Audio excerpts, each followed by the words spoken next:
My name is Nyabashi. I am a upcoming senior at Iowa State University. I was in the Dr. Pawlowski lab this semester looking at recombination sites and indels. And so what recombination is when chromosomes will line up together randomly and they'll exchange genetic information. This introduces genetic diversity in a gene pool. And indels are a type of mutations, insertions, and deletions that are found at recombination sites. And so understanding these indels can help us understand diseases, how they develop. It can help us improve crop yield, livestock, and also we can use the knowledge of indels to manipulate genes for our own benefit. And so how the question of the research I did was, are indels mutagenic? And if they are, what are some of the things that control these indels? And so I had a data set that I broke up into data sets of indels that I broke up into three categories: small, medium, and large. And I looked at the intercept of these three categories, and I saw that small indels had a higher indel density compared to the medium and large indels.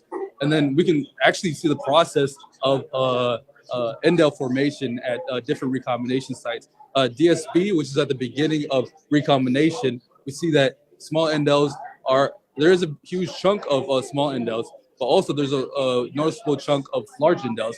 But as we look toward the end of recombination, the small indels have made up a large proportion of the indel density percentage, and the large has decreased compared to the beginning.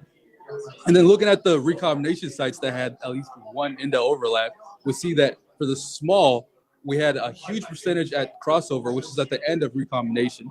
I had at least one one indel overlap, and then 75% at the beginning of a recombination site. This graph here shows us the different methylation processes that occur. These different methods of methylation are responsible for the many processes that can form indels at recombination sites. And so looking at these graphs, we see that at the center of the recombination site, methylation level is lower, and then for the larger indels, the methylation starts out high and then sort of evens out. So methylation is also responsible for the formations of indels.